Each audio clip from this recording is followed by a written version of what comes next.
लाडकी बहीण योजना की आश्वासनांचं गाजर असा सवाल केला जातोय।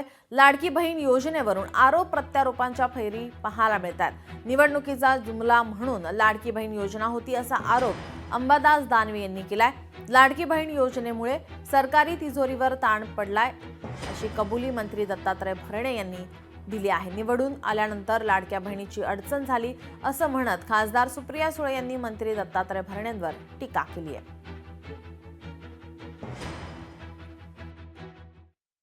या सरकारने निवडणूक जिंकण्यासाठी निवडणुकीचा जुमला सौदेबाजी म्हणून ही योजना आणली होती। आता ही योजना हळूहळू कमी करण्याचा प्रयत्न करतात।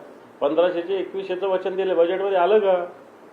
उलट तुम्ही 1500 देताना आदिवासी बांधवांचा हिस्सा काढून घेतला, सामाजिक न्याय विभागाचा हिस्सा काढून घेतला, अनेक विकास कामाला तुम्ही काठ मारला आणि लाडक्या बहिणीला दिला।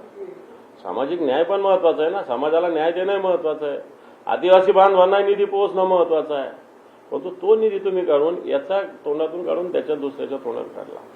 मला असं वाटतं ही सुद्धा भूमिका चुकीची आहे। राज्य जर मजबूत नसेल आर्थिकदृष्ट्या तर अशा योजना तुम्ही नुसत्या तोंड देखल्या योजनेला अर्थ काय? सगळ्या राज्यामध्ये तुम्हाला मी सांगतो हे मान्यच केलं पाहिजे। लाडक्या बहिणीमुळे शासकीय तिजोरीवरती थोडा ताण आहे, त्यामुळे ह्या वर्षी थोडं जरा तुम्ही सगळ्यांनी थोडं पत्र जरी तुम्ही पत्र द्यायचं थोडं कमी करा। ताण जरी असला, तुम्हाला सर्वांना माहिती आहे ताई, ताण असो, सत्यता असो आणि विरोधी पक्षात असो, निधी कसनं कुठनं कसा केव्हा आणायचा हे मला खूप माहिती आहे। जी लाडकी बहीण योजनेसाठी करोडो रुपये त्यांनी खर्च करून जाहिराती केल्या, त्याच्यावर बहिणींच्या विश्वासाच्या नात्याने ते निवडून आले।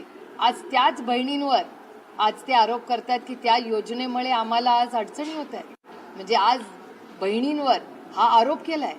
बहिणी काय तुमच्या दारात मागायला आल्या नव्हत्या, तुम्ही बहिणींना गिफ्ट दिले आणि वर आज तुम्ही बहिणींना सोडवणार की या बहिणी लाडकी बहीण योजनेमुळे आमच्यावर प्रेशर येत आहे। ही कुठली संस्कृती? लोकशाही मराठी ऐका, पहा, जागरूक रहा।